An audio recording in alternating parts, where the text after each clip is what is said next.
Hey, welcome back, fellow metalheads. I'm your host, Mike, and on this episode of our In Conversation with series, I chat with a band who chose to evolve through the hardships experienced during the year of 2020. Kurtis Jeffrey and Peter Bagchi from No Light Escapes discuss how their unconventional sound came to be, their story of resilience that led to changing the band's name from Technical Damage to No Light Escapes, and the positive mindset pushing the band forward, which will also be featured on the new album, The Purity of Grief, out May 5th. Let's go.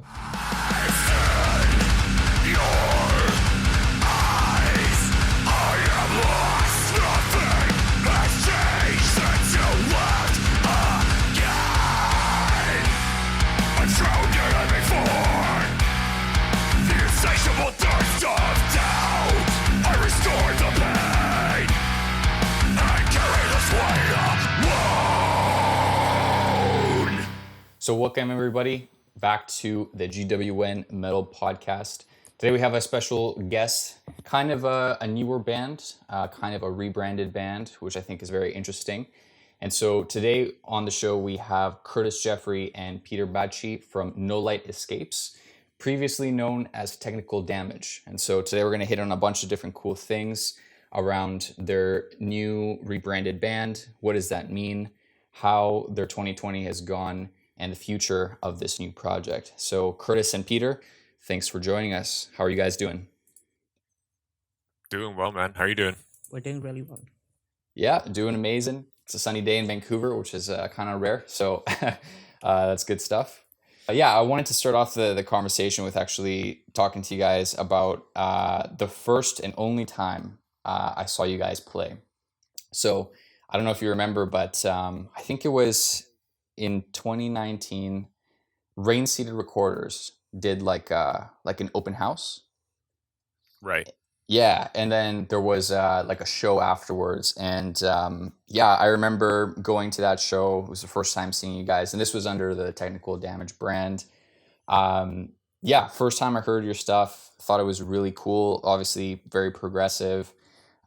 Stage presence and energy was really high, which was always nice to see in a live setting. So I'm really, really excited to kind of dive into the progression of what has happened with the band from that time to now.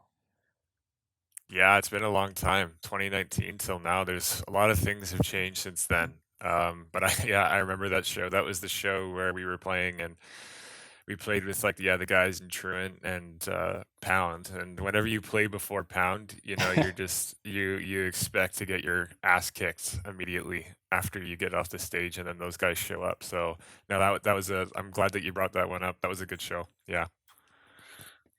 Yeah, for sure. It was funny because I think after the show was over, a couple days later or something, there was like this meme that surfaced of someone taking a shot of the crowd while Pound was playing, and everybody was just like, their mouth was open, and they were just like, "What the hell is this?" Yeah. I remember that. Yeah. Yeah, it was good Peter stuff. Ricafrente. That was Yeah, Peter Ricafrente. Yeah, that was the big spread of the meme. I remember that so clearly. That was great. Yeah. Awesome. Yeah. And so with the podcast, I always like to start off by getting a little bit getting a little bit of a sense of how you guys got into metal and hardcore, because I know that that's a big part of your influence as well. So I'm just curious, what was the progression of that? How did you guys get into it? Peter, you want to start this one off? okay. Yeah. I think my story is gonna be a bit different than most people. So just a bit of background. I grew up in a country called Bangladesh. We kind of got the 90s very late in 2000. So when I was in my early when I was in my early teens, 12, 13, maybe 14, metal was huge. It was like if you don't listen to metal, you're not the cool guy anymore. Like, it's basically the exact opposite of over here from what I see, like for popular culture wise at least. So for me, it was more about me trying to get laid, and I started tried to get into metal. I fell in love with it at some point, and then it just became more than any of that. But for me, it was just like every kid had long hair and had like a Metallica or Pantera shirt on. So it is just kind of like you either that or you're just like the loser. Wow. For me, yeah, I remember. So with metal, grew up listening, like, being a millennial, but like early millennial. Growing up, it was funny because I don't know, some of you might remember this, but there is like Newgrounds. Do you remember Newgrounds? Those like Flash websites. Um, but there was these Flash websites online that had these animations, and there was like Stick Death and a whole bunch of other kind of random animation videos that people would put up. And I remember being like 8 or 9 years old, and needless to say, 8 or 9 years old should not be on a site like that, but I was on a site like that, and this was right around probably 2000, and I remember one of these videos had the sickness. They had Down with the Sickness by Disturbed on, Mm. and so I remember hearing it and being like, "What the hell is this?" And just like totally connecting with it on a level that I hadn't connected with it with groups that were out around that time, like Linkin Park, and like even the pop of the time, like Eminem. So going to a record store, and I'm looking, and I walk in there with my mom, and I'm like 9 years old at the time, and I walk over to like the Disturbed section, and my mom is like, "Oh, a band called Disturbed." And I was like, yeah. So this was back when people were actually selling CDs, and there was the parental advisory stickers on them. Mm. So my mom takes me up to the counter, and there's some dude who's probably like friggin' 60 or 70 years old now, but he's standing behind the counter.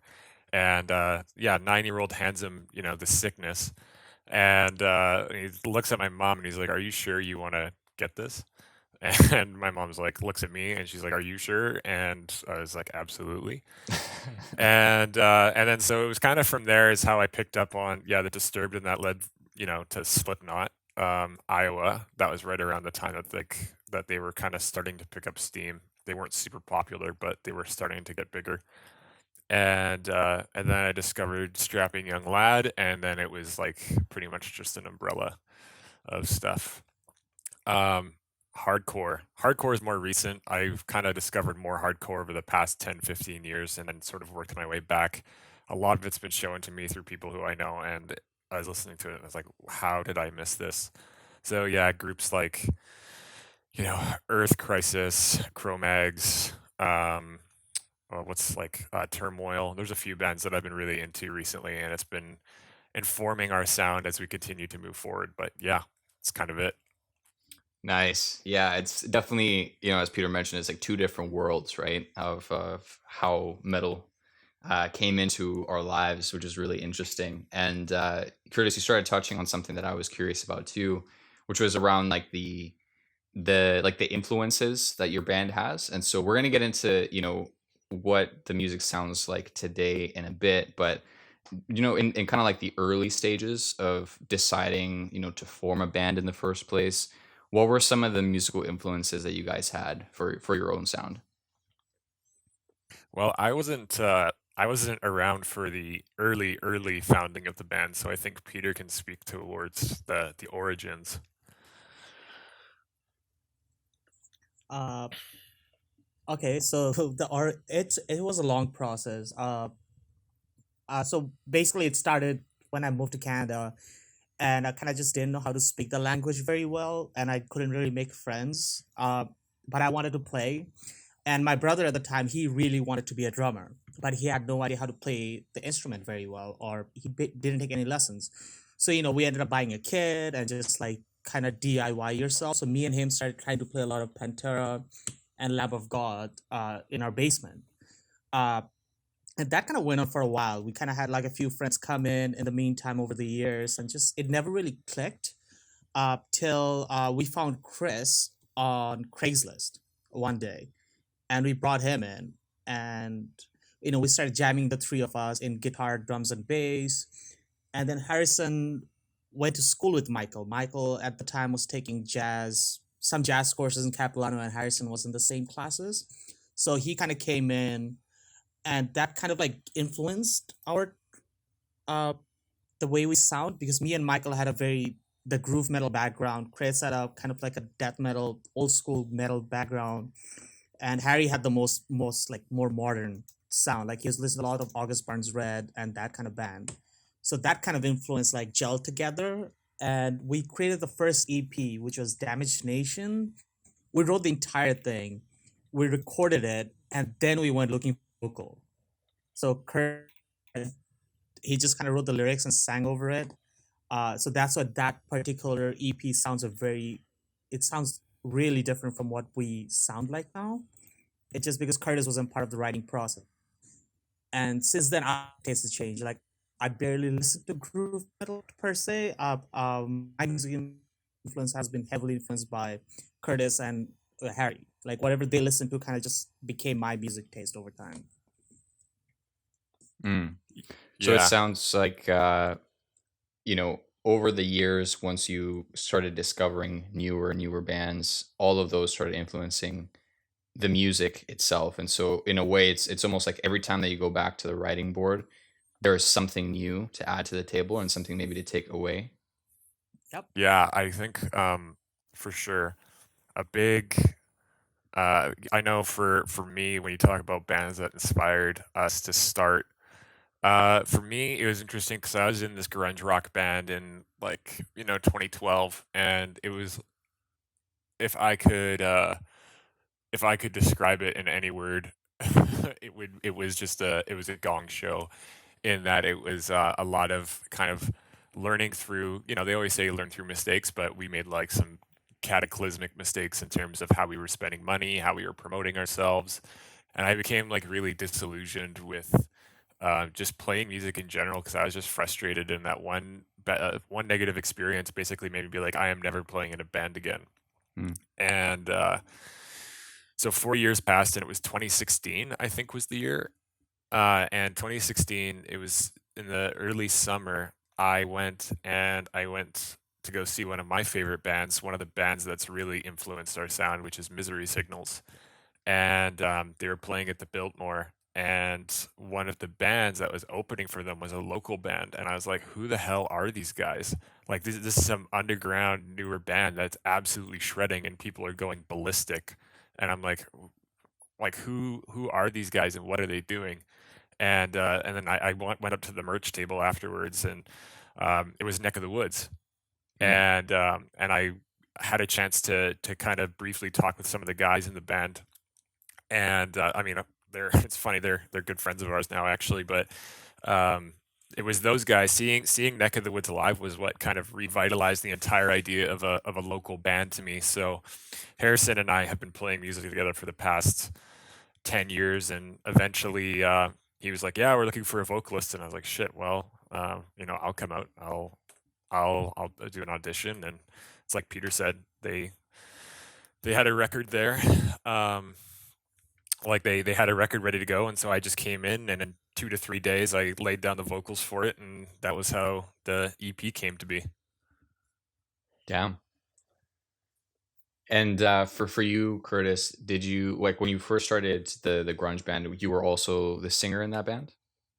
No, I was the bass player in that band. Yeah, that band was it's hard to describe it, but it was very much like, I think about, Technical Damage, No Light Escapes. So much of what we do has been informed by by screwing up and then fixing those things later. But the thing was about the grunge rock band is that it was just like nonstop screwing up and not fixing it afterwards.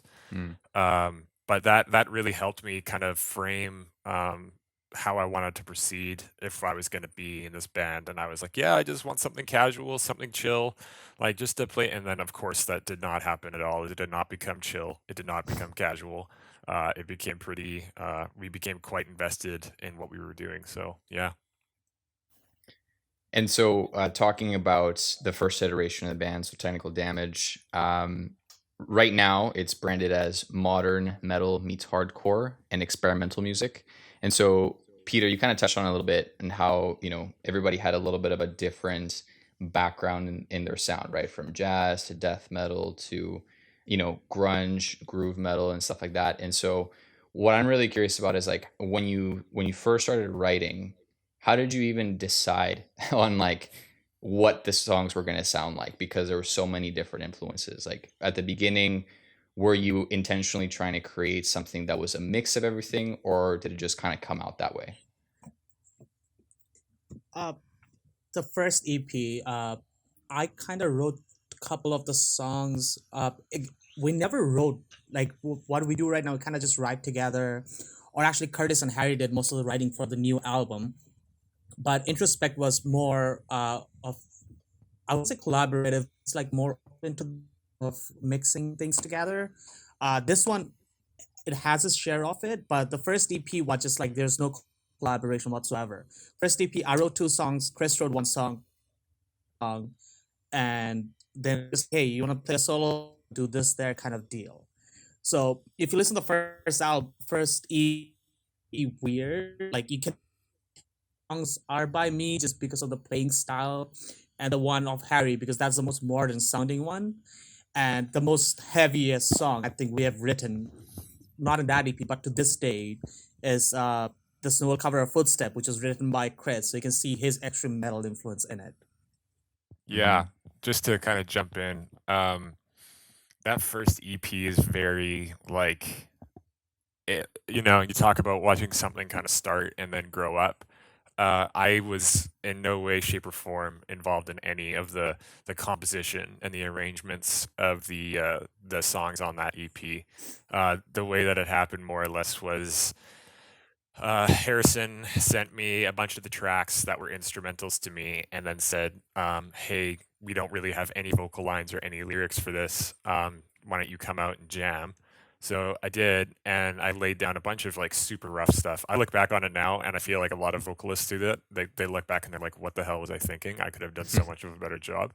But looking back on it, it was a very kind of crash course in terms of writing real metal vocals to what were some actually pretty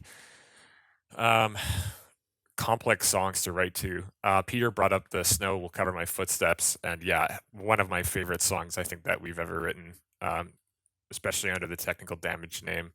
It was just really, really heavy, and we actually had Casey from Angel Maker do a guest spot on that song, and it was cool because, again, you look back on it, you're like, wow, what a great tune. And I look back on it, I'm like, damn, it could have been so much better if I'd actually known what I was really doing.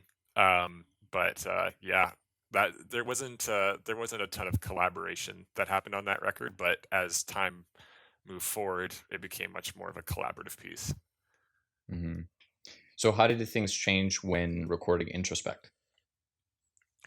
Well, Introspect, I remember we recorded the EP, and what happened was afterwards we were saying like, okay, how do we want to sort of introduce the new music? And so I was a lot more involved in the writing process of the Introspect, and it was sort of a division of labor in the sense that Harrison took over quite a bit of the songwriting process. I did as well. Peter definitely, he actually wrote one of the cool tunes on that record. But that was when we officially started saying like, okay, what happens if we cross like, reggae music or ska music with like drop A flat 7-string guitar tuning? Or what happens if we bring in flamenco guitar, but then blend it in with like, some progressive metal? And that was sort of when we started dipping our feet into the experimental sounds. And I mean, for me, I've always been more of the writing bangers. Like that's kind of like my thing. Reflections is one of the tunes that I wrote, and that tune is all about just basically kicking ass. But Harrison is more of the guy that will take a look at a song and be like, okay, where's the interesting, weird stuff that I can weave into it, and he does a really great job of it. So, Peter, your thoughts on Introspection? Introspect was great record in a way. This is the first time I actually got to see Curtis write songs, and I don't know. I haven't really worked with many vocalists who'll do stuff like that. He kind of introduced me of a way to write songs, which was using Guitar Pro. I wasn't using Guitar Pro prior to this. I was just kind of like sitting down with my guitar and just kind of like, jamming it out, see what comes out, and write down on a piece of paper, record it on my phone. Kurtis kind of taught me how to just be very organized about it. So he was the first one, I think. I know Harry did a little bit, but Kurtis was the first one to write the entire song in his vision, like the drum parts and the guitars and the bass. So that kind of changed the dynamic of writing song going forward. So for me, Introspect plays a special part because it kind of changed the entire way the band operated when it comes to writing songs. And it's also like first time I actually started playing like the modern metal influence that Kurtis brings into the band with the bangers, as you call it, which I love the term, by the way. The core and the deathcore that he brings, and yeah. So Introspect, I think, shaped us as a band the way we are now. Yeah, and I do remember when I first heard the album, Kurtis, as you mentioned, right? Like every single song feels like its own journey, and you don't really know what you're going to get with the next one. And so it's really interesting to see, some of those unconventional sounds coming into the mix. And I'm sure for some people that are not as used to like, progressive styles of metal or music in general, it might be kind of jarring, right? Because it goes from something that's more like tech death sounding or gent sounding to flamenco or reggae all of a sudden, and then it bounces back. But it's something that is very, very creative. And one of the things that I think this points to is the success of your band to like weave all of these things together and not having it sound completely messed up, right? And just like disjointed, which I thought was really, really cool in this record. And so what I wanted to touch on now is how the influences from that album have changed, or some of it has moved into the new project, so now called No Light Escapes. So what has stayed the same, and what have you guys decided to change?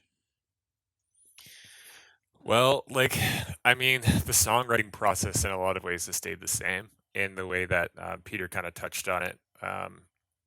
What will happen is like I don't know, I'll hear something in my head, or I'll get this idea, and then I basically sit down and with a guitar and I'll play it, um, and then I'll be like, okay, so how can I fit this into a tune? And then I'll sit down, I'll write it, and then I'll fire it off to Harrison in a guitar profile, and I'll say like, dude, I need help coming up with guitar leads, because Harrison's very good with like his music theory and just kind of knowing his shit on that front. And my music theory is not expansive. So I'll just say like, hey man, I really need a lead in this section. Can you help me out with this? And so he'll fire it back to me, and then what happens is drum arrangements are made, other guitar parts, transitions, those things are done. And then essentially what happens is a song comes into fruition. And that started on the Introspect stuff, and it really, really got turned up for the next upcoming record, where we kind of took all the lessons that we had learned with the Introspect, and then we said, okay, how can we just inject? How can we take what we learned, all the mistakes, all the good things, and basically meld it into a single project? So the songwriting, I would say that on this new record, a lot of the process has stayed the same. We've definitely turned up the experimental music up to a new level. We're really bouncing back and forth between some interesting genres and ideas on this record. I would say that we very much turned up the hardcore influences on the band. You can very much hear that in the new record. A lot of it being the fact that I've started getting into more hardcore recently, so it's kind of informed the direction of the creative writing process. But at the same time, we're still holding on to that modern metal sound. You're After the Burials, you're Born of Osiris, that kind of, those sorts of groups of bands that have that precision and that sick songwriting. And so really what it is it's just an evolution. I wouldn't say, like, even though it's a rebranding, In terms of like a name change, I wouldn't really say that as a rebranding as much as it is like a natural stage of evolution for us. Got it. Yeah. Okay. So before we dive into kind of like what to expect in this next record a little bit deeper, I went through some of your social media posts a little bit earlier, and as I mentioned, I really really appreciate the way that you've gone about explaining how things happened in 2020 and then how we got to this point. But for those listening that haven't actually looked at that, I wanted to go back and hear your guys' perspective of how 2020 went for you. And so starting at, you guys had a really large tour planned. You were going to be showcasing the Introspect to different markets across Canada, the US, and then pandemic hits and everything grinds to a halt. So can you take us back and kind of explain what your thought process was when that happened?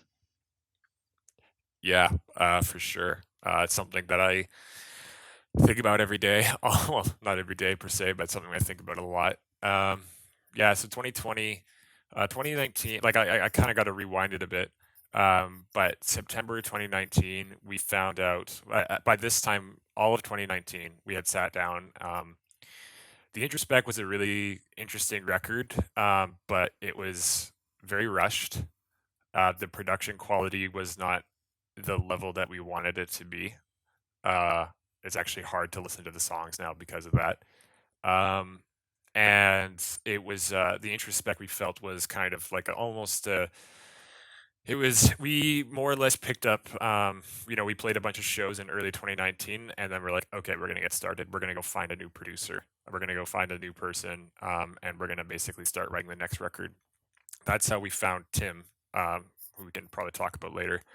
But what we more or less started doing is we started doing pre-production, and that was something that we had never really done before, in terms of like actually sitting down with a guitar and like a digital, audio workspace like Reaper. And Harrison would come over, and Harrison and I probably spent anywhere between 40 to 60 hours basically crunching out what ended up being between 15 to 20 songs.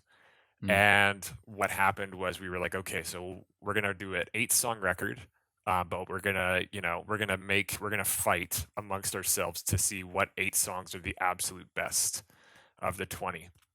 So we spent a lot of time basically crunching that out. And in September, I found out that we had received a grant from the province of British Columbia, the Amplify BC grant, for a pretty big chunk of change. The kind of chunk of change that can have like a really big influence on the trajectory of a group. So it was like September rolls around. We've been spending this time, and we have this amazing product in hand. Tim had been working on, finishing up his stuff with Misery Signals and doing that. And so we were heading into the studio to basically begin tracking everything in December 2019. December 2019 is when I started reaching out and putting out feelers to a few of bands that I knew and promoters that I knew in Western Canada, because I knew that we were going to be I knew that what we had to do was that if we really wanted to maximize everything that we possibly wanted out of this project, we would need to bring a full arsenal of goodies to the table. And that basically meant we would need to be playing shows that were promoting the Introspect throughout the spring. And then eventually we would need to do a larger release tour in the summer when we had originally planned to drop the Purity of Grief. And so what happened is I was spending a lot of time, between the recording of the actual record. Harrison spent a lot of time doing guitars with Tim, but between that period of time, I was, lots of emails, lots of texting, lots of tour route planning, lots of kind of communicating back and forth with, okay, how are we gonna, so how are we gonna get to and from? How are we gonna make like a tour itinerary that makes sense? So planning. And then it was in late January when we kind of started hearing these whispers about this whole COVID-19 thing. But again, it was like a very, far off in the distance. At first, I thought it was going to be something like H1N1. where it was just like a part of life, but people, still just like it was dealt with, right? So that didn't really, that did not pop into my head at all. The whole idea of COVID-19 was something that was completely not on my radar in any way, shape, or form. In the level of like this could, obliterate future plans. And I don't think it was for anyone really. But we ended up, so we were recording, and it was actually probably, and by this time I had about 7 shows booked. Actually, right around this time, probably 2 weeks from now, we had about 7 shows booked throughout Western Canada where we were going to tour the Introspect, and at the end of every show or at the merch table or whatever, we were going to kind of poke people and be like, hey, we got this new record coming out and it's sick. Make sure that you scan the QR code in our merch table so you could follow our pages and do all that stuff because we're going to be releasing our new music soon. So it was kind of like a hype train. And we were supposed to go on tour with this band called 𝐓𝐞𝐬𝐜𝐚𝐸. They're awesome. Balin and the dudes in that group are really great. They're from Kelowna. And we were about to hit the road, and it was actually probably, it was around this time. We had shows booked in New West, in Vancouver, in the interior, on the island. We had a whole bunch of shows booked up, and then all of a sudden, shows started getting canceled. And we were kind of like, oh, what is happening? Around the same time, I was reaching out to the VMA, and we had actually begun. Peter could probably remember this. We had actually sat down at Harrison's apartment, and we were signing the applications for our P2 visas to go down to the United States to tour in July, and we were hanging out, and I had the paperwork and the money in hand, sitting on my table in my office at home, and that was when we started getting emails from the promoters basically saying like, oh yeah, just a heads up that we're hearing things about, we might not be able to host shows soon because of this coronavirus thing. And we were like, oh, okay, well, we'll just wait it out. And eventually Balin and I had a conversation, and we said, you know what, we probably shouldn't do this because it would really suck to drive all the way out to like Edmonton and then have to turn around. And so what ended up happening was we sort of made the decision to call off the Vernal Thaw tour. So that was all of March. We basically canned the entire tour because people, like, the shows just started dropping like flies. And then the border closed, and I called the VMA and I was like, so what do you guys think? Like, what's happening? And they were like, honestly, you guys should put it on hold because we don't think the border is opening up anytime soon. And so more or less what happened was in the span of about 10 days, the plans that we had for 2020, the plans that we had been given money for that I had proposed to Creative BC, just completely fell through entirely. Everything, because we had one tour in the spring, we had a release date planned and a release show ready to go actually at the end of June, and we were going to play with of Modern Architecture and The Waning Light, which are like two of the sickest bands in the Lower Mainland. And we were gonna play a show with those dudes, and things just fell apart within the span of 2 weeks. After probably 3-4 months of prep, and what was gonna probably be another 2 months of prep, and it was just then Tim messaged us and he's like, yeah, the studio's shutting down. So we can't continue production for this month. And so it was like we were pedal to the metal from basically December all the way up to the first week of June, and then everything, it was just like you threw a switch and everything just flatlined. So what was I thinking at the time? I was devastated, to be totally honest with you. 2020 was supposed to be this year because when you're a small band, you're you go through trials and tribulations, right?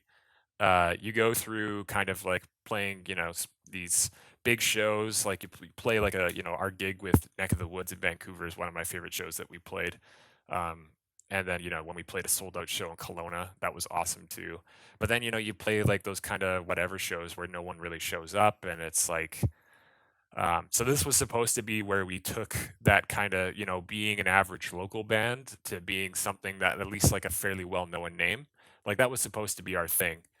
And basically that just completely cut us off.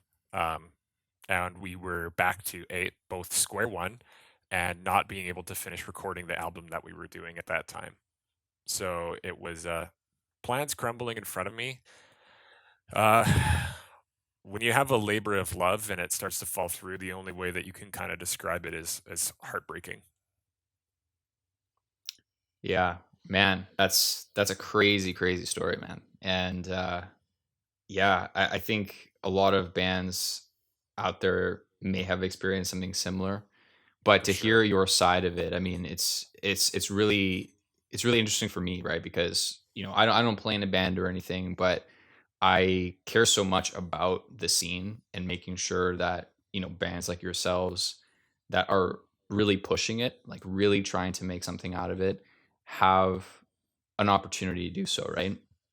And so um despite all of this just like train wreck of a year essentially of plans falling through and everything, one thing that I noticed is that you guys basically took it upon yourselves once you figured out, okay, there's nothing else that we can do here to save those plans, and pivoted completely, right? And tried to figure out a way to make something good come out of the situation. You mentioned in I think Instagram or something about never let a good crisis go to waste. I totally agree with that statement. And so I'm curious to hear now, once you guys made that decision of like, okay, let's turn this around.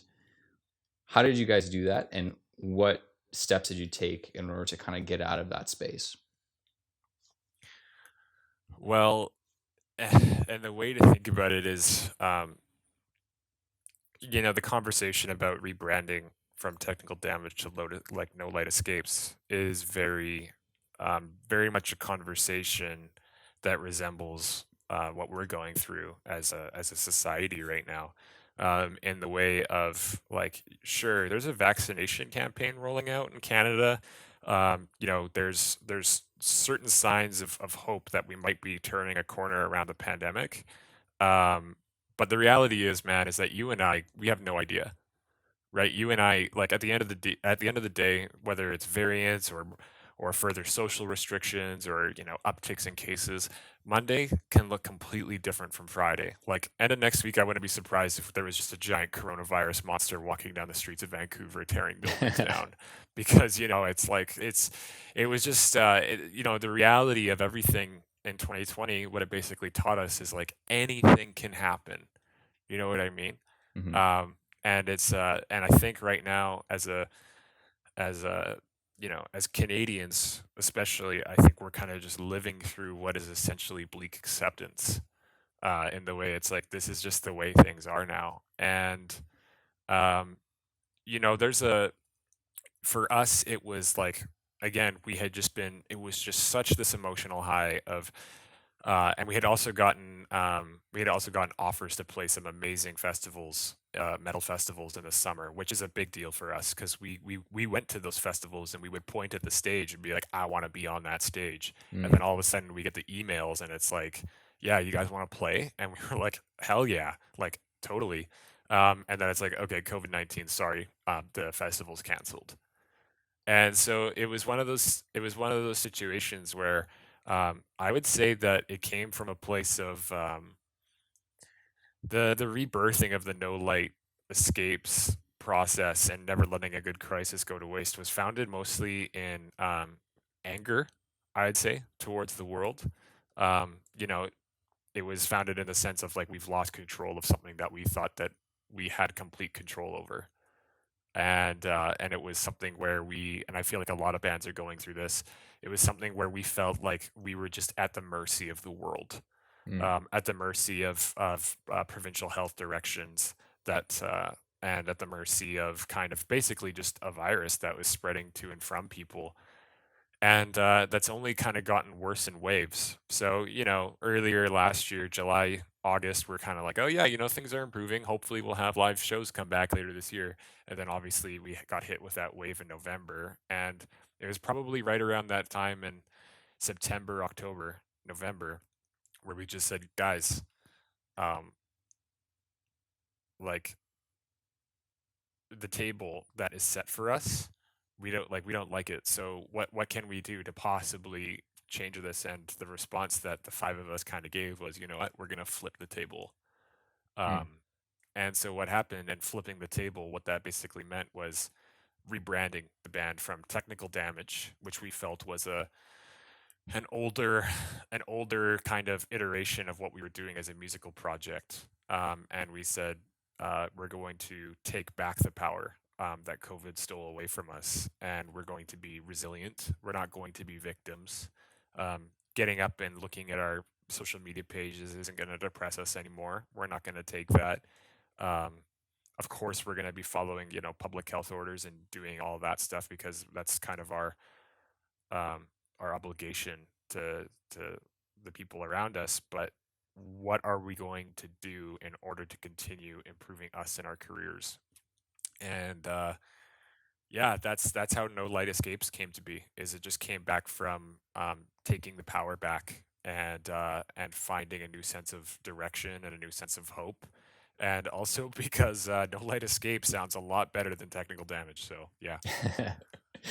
Yeah. Well, I mean, I commend you guys, for taking that massive leap, right?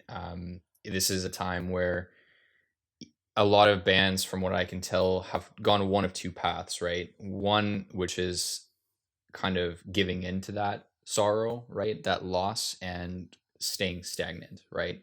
In general, I mean, the pandemic is terrible. It affected a lot of people's lives, not only bands.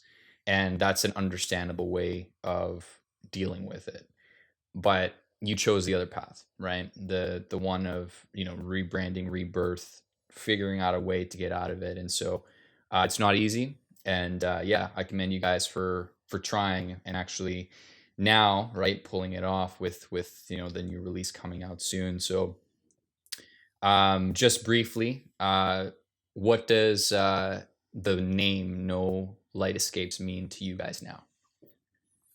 Well, it was funny because we sat down. We're like, all right, we're changing our name. What are we going to change it to? And we probably wrote down, I don't know, Peter, like 50 names, and we wrote down a whole bunch of names. And eventually, what kind of happened is we noticed a trend. Like, I'm not a big sci-fi dude. Like, I'm not really like, there's bands like the Human Abstract or whatever, and they're kind of all these, fairly complex sci-fi sort of names. And Harrison and Chris were really gravitated towards that, and they were into that. But I'm a big fan of hardcore music, and so kind of the whole idea of we got talking about black holes, and I was like, hey, there's actually this really sick Converge song off of All We Love We Leave Behind, and it's called No Light Escapes. So I pitched it to them, and I was like, look, this is kind of a happy medium between your guys' desire for this kind of thematic thing that relates to something, um, you know, complex. And this is kind of this is us paying tribute to these roots in our band that are, especially influenced by bands like Converge. So No Light Escapes was it was cool because it resembles, and it sort of symbolizes the natural evolution of our band's sound, and also just the maturation of our band going from Technical Damage to No Light Escapes. Mm-hmm. Yeah, were there any like really crazy sci-fi names that when you saw it, you immediately shut it down? You're like, nah, man, we can't do this. Oh yeah, there was a few of them that we looked at, and because what we did is we basically created an Excel spreadsheet, and we listed, and we basically just it was a shared document. So I was like, okay, guys, go throw in your names, and then we'll kind of just like take votes, or we'll explain the rationale behind them. And so some of the ones that we saw in there, I was like, like one of them I think was Mind Mirror, and I was like, yeah, that's a bit weird. And I actually, I think it might have been me that pitched that one. But it Nice. was like, yeah, I was like, this is kind of bizarre. I'm not really into it, but everyone was like, oh, I'm so stoked on that. But eventually, yeah, like I said, happy medium between something that's like something like theoretical, but also something that pays an homage to a band that we really respect and are inspired by. Mm-hmm. Awesome. So the last piece about the album that I wanted to touch on was kind of, what you guys hope for people get out of it. And so this is both, older fans of your music, but also the newer fans that are going to come in, because the sound has changed. Yeah, like what are you hoping people get out of it, either in terms of just the musicality behind the new record, or your lyrics for this record, Kurtis? Yeah, I think, you know, this album, it was interesting. Earlier, you talked about cohesion, and listening to records and being like, oh, this album, it's like, or these songs, it's kind of like there's a journey from beginning to end, and it's something different in each tune. And so we went in to write this album, and the way that I kind of treated it from a lyrical standpoint was it's kind of like it's almost like an anthology. So it's not like a concept record, in the sense that there's a storyline that follows, but it is all thematically tied together by the idea of grief and trauma and things that we're kind of finally as a society beginning to trend towards and recognizing what it is and dealing with it in a way that hopefully we can find closure on. But one of the tunes that's on the record talks about I'm a teacher, like a high school teacher, but like that's my day job. And one of the songs that is on the record is about how I got laid off last year. And when you do a job like teaching, you invest so much emotion into your job and so much energy into your job. So to basically be given a notice where it's like, hey, we don't have any more money for you, you've been laid off, and everything you've given back into this community is basically like, okay, go somewhere else and good luck. It was like, that moment I was like, oh my God, this hurts so bad. So one of our tunes, and you'll listen to it and you'll be like, well, this doesn't sound like a song that's all about getting laid off at your job. But it is. And I think that my hope is that people are going to connect with that. I hope that people will be able to connect with the idea that it's like, the what we're going through right now is we're going through some shit. We're all going through some really, really, really tough times, not being able to see our families, our friends. We're having more time to kind of reflect on our own inner demons. We're having times that are really amplifying these problems that we have internally. But that getting through that is a process. And I know for a lot of people right now, it feels like the world ended on March 15th, 2020. And the reality is that we all collectively need to go through the stages of grief and going through that process and finally reaching acceptance. There is something very pure about coming out on the other side, knowing that you have survived this and that you've found that internal resilience. So I hope people get that out of the record, and I also hope that people just are able to just blast that shit and like run through glass doors and do all kinds of crazy stuff to that record because it's heavy as hell. And I hope that when we play it, people are going to be going absolutely ballistic in the crowd when eventually live shows come back. So that's the other the other side of that coin. But Totally. Yeah. And then Peter, on your side, what do you hope people get out of the record? I mean, there's nothing more that I can really add after Curtis. A lot of time and passion went into this record. Lyrically, I've read some of the lyrics, and it's actually a big step up. Even from Introspect, which Reshape was my favorite lyrics of all time, written by Curtis. So yeah, I think the album, if you liked us, you're gonna love us now, just because the album is a big step up. Even I was impressed how it came out, and we all worked hard. And the biggest shout out has to go to Tim. I think he molded us. We could never do enough takes on the record. There's always one more take, and just the constant his passion to make us sound good, which kind of pushed us to sound better. And yeah, I think this album is definitely the best thing we've done so far as a band. Awesome. Yeah. And so at this point, there is one single out called Ruminate. Honestly, guys, I haven't been able to stop listening to that. It's fucking awesome. And thanks, man. yeah, it's kind of, it has everything that I remember I liked from Technical Damage, right? Like the whole journey aspect. But you're playing now with like neoclassical type of stuff. There's different effects in the music, which I know is intentional. You guys mentioned the production value, right? This one, production value is top notch. So yeah, I'm really looking forward to hearing the rest of it. And the full album, The Purity of Grief, will be coming out May 5th. And so when that's out, I'll make sure to share it with everybody else. And I'll include all your guys' links right now below in the show notes so people can check your stuff out right before that comes out. Fabulous. Yeah, and we're dropping a few singles in between now and then. Whenever the hopefully when the keep posted for those that are listening. Stay tuned to kind of what's going to be on all of our channels, because there's going to be video content rolling out. We're going to have 2 singles, In Absentia and Cascade, leading up to the album release. In Absentia is an absolute tribute to those hardcore influence I was talking about. Cascade, it's like that modern metal sound that we know and we love. So I hope people really connect with that, and I hope people really find it in their hearts to if you know to find a cathartic experience through our music in this time of where we need catharsis more than ever. All right. And so just to kind of round things off here for this episode of the podcast, I wanted to touch a little bit on the scene and how it stands today. So one of the things that I'm curious to know from your guys' perspective is, for fans that obviously can't go to shows and can't have that experience, with the idea of continuously like buying music. So right now we have like Bandcamp Fridays, for example, right? So people can more directly contribute to the music. What other ways do you think fans can contribute to helping their bands during this time?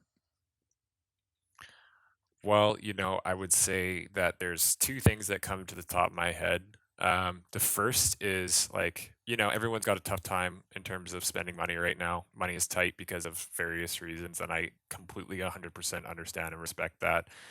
And not everyone can do things like buy shirts, but what you can do is even if we or any other band make a post or say something on our social media, or we drop a single, honestly, man, just hitting the like button or dropping a comment it's 30 seconds of your time, if that, and it goes a huge way to contributing to where we kind of where we sort of fall within Instagram and Facebook's and whatever's engagement rate, and that increases our presence on those platforms.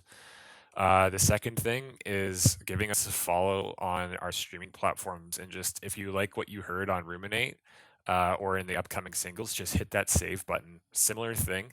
The virtual world is very much dominated right now by like how many hooks that you could sync into people, and so you don't need to like buying our merch. Obviously, would be awesome, but you know what? Just reach out and engage with us in any way, shape, or form, and do that with any band. And I think that you're gonna. I think that if you can do that, you're giving a big push to some bands that are trying to get their feet off the ground, especially after such a tough time.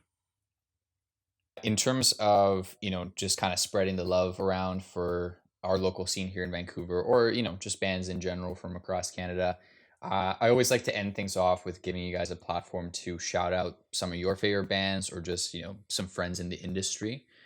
So is there anybody in particular that you like to give a shout out to?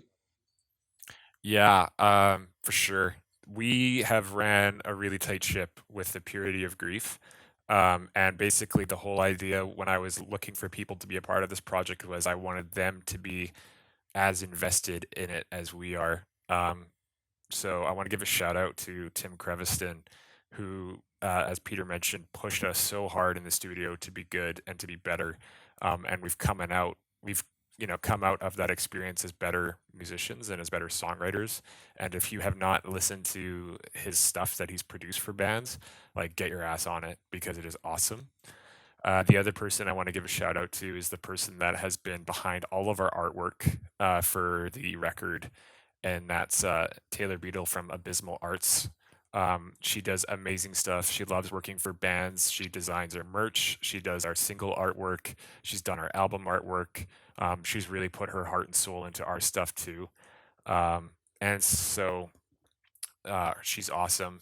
And then, yeah, lastly, just a shout out to all the killer local bands that are really trying to push through. So Neck of the Woods, the 𝐍𝐸 𝐂𝐷𝐿, Truant, No Faith in Fortune, you know, all of the bands that we've had the pleasure of playing with, and we're looking forward to seeing once the world resumes back to normal. So make sure you check their shit out. Awesome. Yeah, I'll make sure to link their stuff too in the show notes so people can more easily look at their stuff as well. And Awesome. so the final words for our podcast. I love to end everything with this question. And this goes to both of you. So we'll start with Peter. What does metal music mean to you personally? For me, it's been I know it sounds super cheesy, but it's been a savior. As I mentioned before, I fell in love with the music once. I think I really fell in love when I moved to Canada, and I have like no friends because I couldn't speak the language. And the only thing that kept me going was the music, metal music. It shaped my views. Since then, I kind of lost faith in religion because of the song "Fucking Hostile" by Pantera, just because I read the lyrics. Just because it made sense to me. So for me, it's basically my existence at this point. It shaped who I am. Yeah. For me, metal music is like, so many people are like, oh, metal music is great because it's intense. And it is intense. And outside of the scene, I live a pretty, chill lifestyle. And I'd say that most of the people who I know don't actually listen to metal music, but I've been listening to metal since I was, in the single digits when it comes to age. And I was a pretty weird kid. I'm a pretty weird teenager and a pretty weird adult. But the one beautiful thing about metal is that it's been able to, the intensity and the intention of metal has been able to match the emotional intensity that I've felt throughout my entire life. And so what metal means to me is that I don't feel alone in myself and in my heart and in my mind when I listen to heavy music. And it's always been an anchor for me. So like I said, I hope that people are going to be able to get through this, and I hope people know that at the end of the day, whatever happens, no light escapes. Our message to you guys is that we hope that you find that solace and that connection within the heavy music that we're going to be putting out there. Amazing. Great answers, guys. And I really, really appreciate the conversation. I think a lot of people are going to get a lot out of it. And so everybody, again, check out the new band, No Light Escapes. Their sophomore album, The Purity of Grief, will be coming out on May 5th, 2021. And there's quite a few singles coming out and some new merch on its way. So thanks again, guys, for making the time. And we'll chat again soon. Thanks, Mike. Appreciate it, man. Thanks for having us.